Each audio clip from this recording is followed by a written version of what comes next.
has always been a happy-go-lucky superhero, but today we will witness one of his lowest points as he loses everything. And when you think things couldn't get worse, he almost killed a civilian. Tony recollects some of the critical events in his life, seemingly taking to a recording device as he commands to delete his botched opening.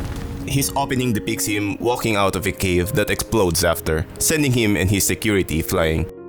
The next scene shows him building his first Ironman armor from scraps surrounding him, and Dr. Yinseng during their time of being captured by terrorists.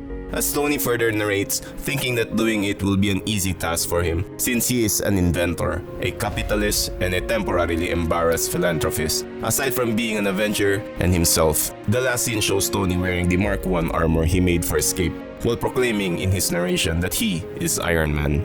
Back at Civilization, Tony is excited to show his new Iron Man armor to his best friend Rhodey, as he remembers his father's words. Howard Stark, who he considers a man of wisdom, Tony believes his father's words, "The good times are never as good as they seem, and the bad times are never as low," is correct to some degree. He then gloats about Stark Industries being the wealthiest company worldwide, and that the other companies such as Apple, Microsoft, and Feilong Industries will try to follow him and his company. At the same time, he is shown leading a party somewhere, doing the honors of raising their glasses. Tony thought that the Iron Man armor was the embodiment of it all of the good times he was experiencing at that moment, as he brought a woman to a hotel and passed his keys to the valet attendant. The next scene shows Tony drinking himself to a stupor, as he narrates that he will do a deeper dive into his life later on and reminds those who aren't aware that he was never one for moderation, saying that he drank for many reasons. The act of creation makes Tony live alone, aside from boredom itself.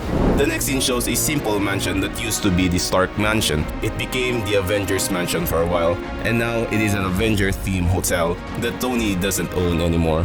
He tells his AI companion boss to make a fact check on the property, as Tony is interested in buying it if he has the money. The following property to be shown is his Malibu Cliff home, which Tony notes the Berserker 7 took down. Tony isn't sure about that and doesn't care, as he no longer owns it. Next on the scene will be the former Stark Tower, which became the former Avengers Tower as well. He also has no ownership of that property like the others.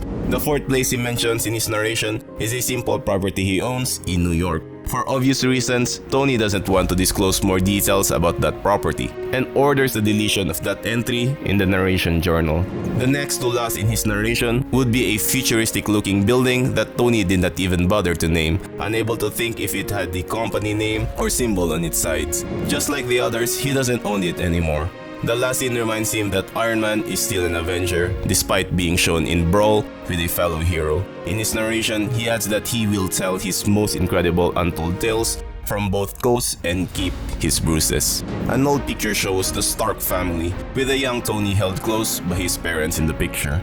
Tony then recalls his father's other words of wisdom: "Getting old is for the bums, but it sure beats the alternative." He then narrates that his father was a man of the future in the previous century. A concert is then shown in the next panel, an allegory to Tony's feelings about getting older and his younger days. He swore in his narration that he used to be cool. In the next recollection, Tony and Rudy can be seen talking while an automated Iron Man armor serves drinks to the guests during a party. Tony says he is good at making stuff, especially his fun stuff. He's then seen talking to Riri Williams, Ironheart, in her lab, discussing something. Tony admits that his idea of having fun has changed as he got older, saying he enjoys visiting his friends' lab, listening to their ideas, and seeing what they are up to. The last scene depicts Tony outside the streets during a chilly weather, with a magazine in the foreground showing a cartoon drawing of Tony with his pockets empty. He narrates that he isn't the man he was before regarding finances, asking himself where his wealth went.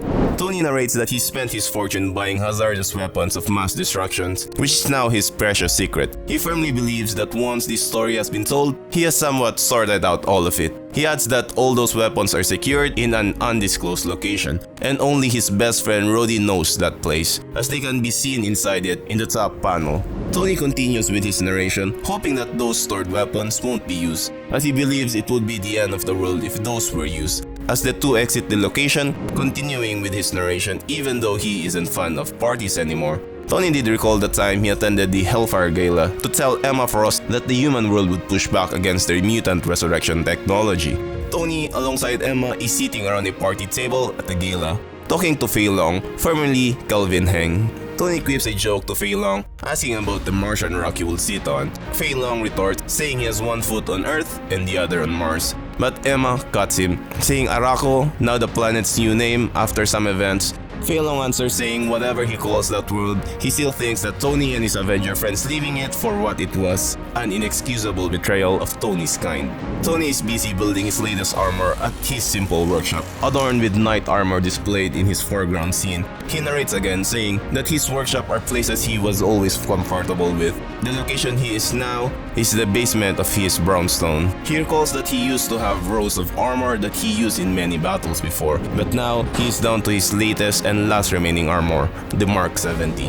But Tony contradicts himself, admitting he has a second armor he always kept hidden, which he refuses to elaborate on further. He then tells the listener why he is still telling that information, as his late father inspired him. His father wrote an autobiography before his early death. Tony wishes his audience to laugh and cry as he tells them his life story before the arc reactor in his workshop starts to buzz loudly. The loud buzzing was accompanied by a bright flash, which became a massive explosion as a raging flames from inside the building violently burst out. After the explosion, most of the building is in shambles, as the former living spaces of the upper floors are now filled with rubble and destroyed furniture and belongings. Tony's narration continues, saying that most people would attempt to write an autobiography during their golden years. Just outside the raised building, several vehicles have been damaged in the blast, including a white container van with its left side impaled by the Mark 70 faceplate. The narration continues, thinking 60 will be the prime age for writing an autobiography. But Tony added that in his line of business, making one shouldn't be put off today, as tomorrow may never come. The last scene shows the faceplate from the knight armor display and a left bloody arm poking out from the rubble. Luckily enough, Tony survived the explosion, and he thinks he is lucky to be alive as he is being carried to an ambulance on a stretcher. Sadly, the same cannot be said for his neighbor, who was dead on the scene as authorities put the deceased in a body bag. As his consciousness fades away, Tony wonders who was his neighbor, and if he could, he would just laugh it off. But he then asks himself if that would matter before his mind fades into black.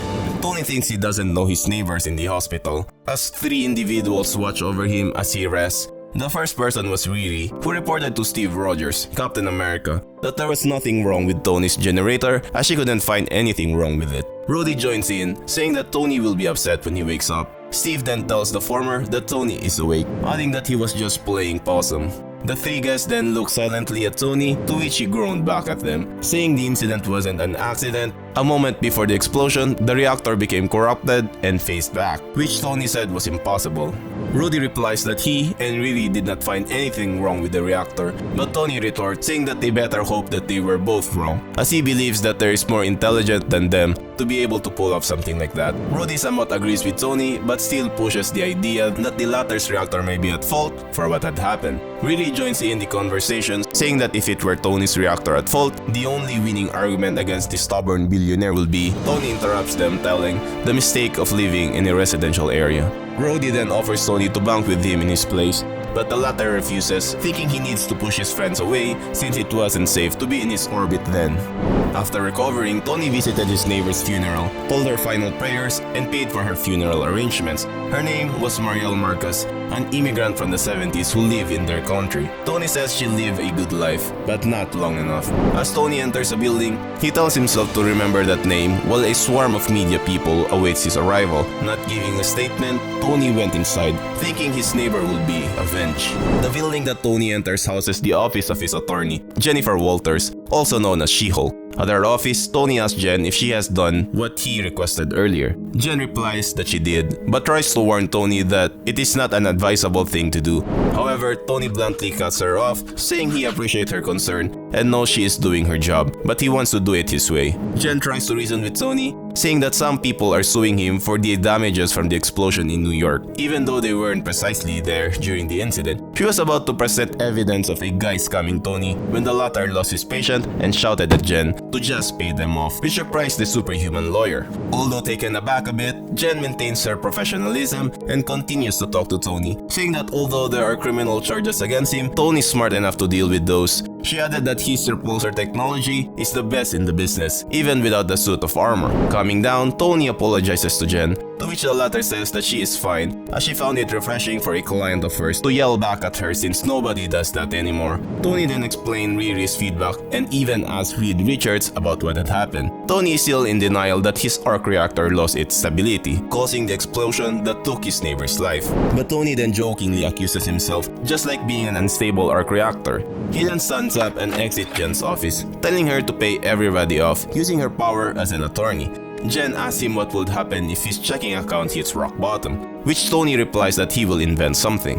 After his talk with Jennifer Walters, Tony purchased an old taxi depot named Bronson's Cabs and made it his new home, as he narrates that he throws himself into it when the chips are down. But what exactly is it?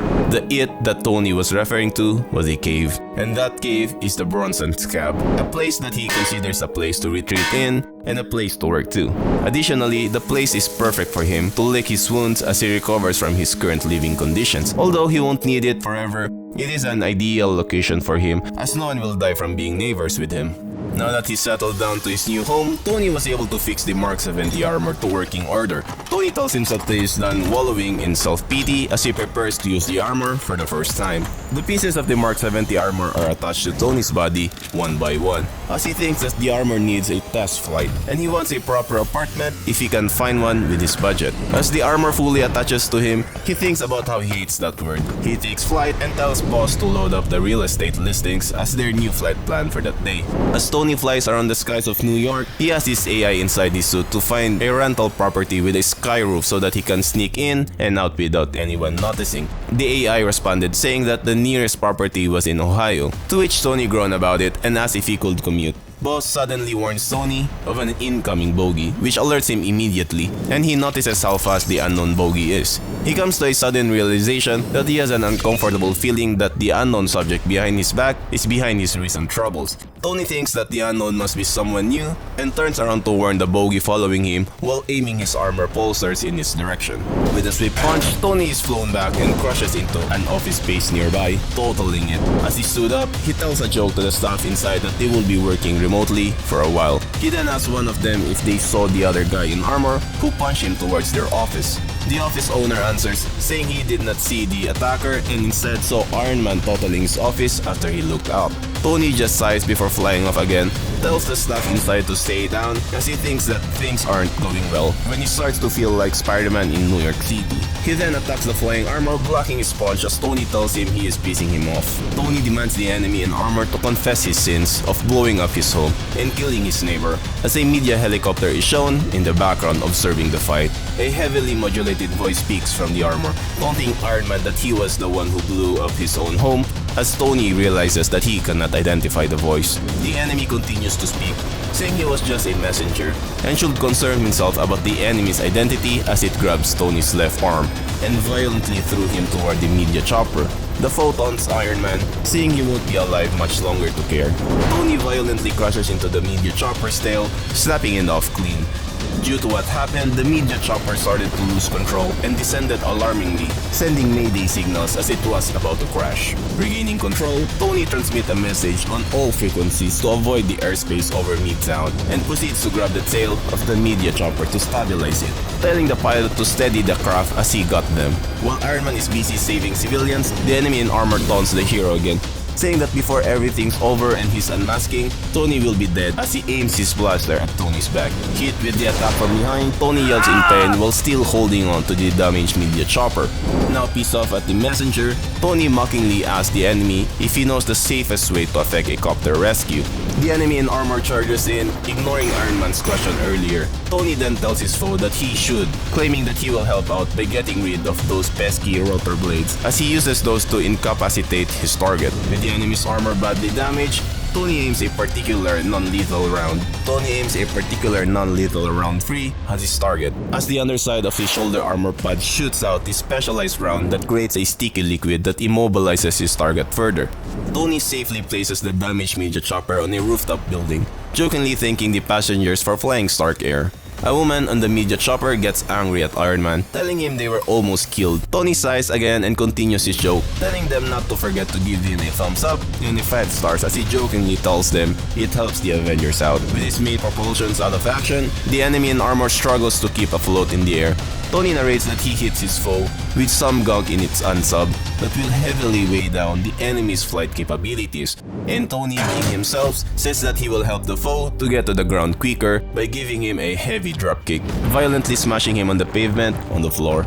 With the last futile attempt, the enemy in armor makes another threat by killing the woman Tony was tutoring while asking if she was a ward or a date, while aiming his weapon at the same time.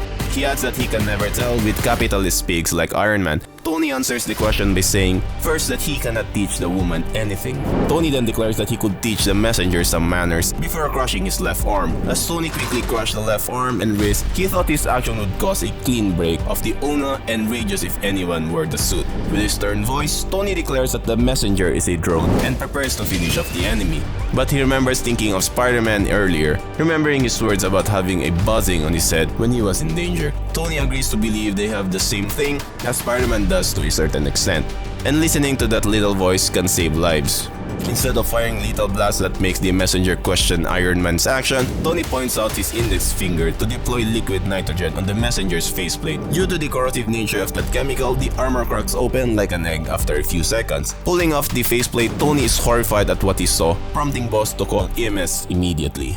Upon using facial recognition, Tony identified the man inside the armor as a kidnapped individual. He was abducted 2 days ago before this incident, being heavily sedated and intubated inside the armor, clearly made to be Tony's next victim. Boss warns Tony that the padding inside the suit is plastic explosives, to which Tony orders to jump all signals and asks how many seconds he has left as he rips open the suit to save the trapped civilian inside. Boss answers that Tony had enough seconds to pull the victim from the suit and fly away safely. As a massive explosion happens, Tony orders his CA companion to set a course for the closest hospital with the unconscious civilian on his shoulders. Tony realizes that he almost hit the armor the victim wore earlier with nearly everything he got. He remembers the armor's voice insinuating that his improper relationship with Riri almost made him kill the victim inside the armor. He vividly remembers the voice's words of not killing the messenger, as Tony notices the news of Stark Unlimited losing a lot of stock value after the incident. The authorities who investigated the armor's location couldn't gather evidence after the suit self-destructed, as they burned the rest of their day there. Tony returns to his blown apartment and contemplates its loss as he likes the place. He grabs some Chinese food and root beer to say goodbye to that place, thinking that someone will be gunning for him after this scuffle, with an unknown perpetrator saying it was no accident. As he litters around the place, a pissed-off resident curses at him, to which Tony cheekily quicks back, excusing himself as the location is the Stark Museum of Litter, saying that the main attraction is his life as he chugs down his root beer. Tony then flies off with his helmet in his right hand and a bottle of root beer on the other, saying everything will be cleaned up and sold off tomorrow. In an unnamed church, Tony drops by while thinking to himself that the best thing an addict can do is to stick to the plan when the chips are down. He deposits some money, acting as a donation box for those who attended the gathering, as Tony thinks good habits are good while bad habits are bad. Tony receives a cup of plain coffee for his troubles as he sits inside the circle of participants inside the church. The group was meant for rehabilitating addicts, sharing their experiences against their addiction. Tony intended to listen as he sat, but no words were leaving a mark on his mind, as he was worried sick that everyone around him was at risk. They will only be safe once he finds the person trying to kill him. Leaving earlier than others, Tony wasn't sure where his legs would take him, thinking it was dangerous. The next scene shows Tony frantically leaving a pub, unsure of how he got there after waking up. He's now confused about what's happening to himself, walking under the falling snow. He found it humbling that everything went wrong after he suited up, and ended up flat in his ass while he could not do anything about it. He trips himself and falls to the ground, groaning as he struggles to get up. Staggering his naps and drunk, Tony continues to stagger, intoxicated and disoriented, likening himself to a deceased. He tells himself to keep moving forward one step at a time. Two civilians approaching him recognize the drunken man as Tony Stark and one of them reaches for something in their bag. However, before they can act, Tony's nausea overwhelms him. He clings to a lamppost, hunching over and loudly vomiting, attracting the attention of numerous onlookers. The man who recognized Tony begins recording the scene on his smartphone with a wicked grin, while a woman in the background appears shocked by Tony's current state. Despite his low point, Tony struggles to gather his thoughts, acknowledging that he is not finished with the fight and needs a helping hand. The final scene depicts Tony lying atop a stack of garbage bags, mumbling that he requires assistance. A concerned civilian approaches him, while a woman near the bottom left of the panel seems to be reaching for something on her back, likely her smartphone, preparing to record the unfolding situation involving Tony Stark. So that's it for this episode of the Invincible Ironman. This is just episode 1. Subscribe to the channel so you don't miss out when episode 2 drops. This is Carl and see you in the next one.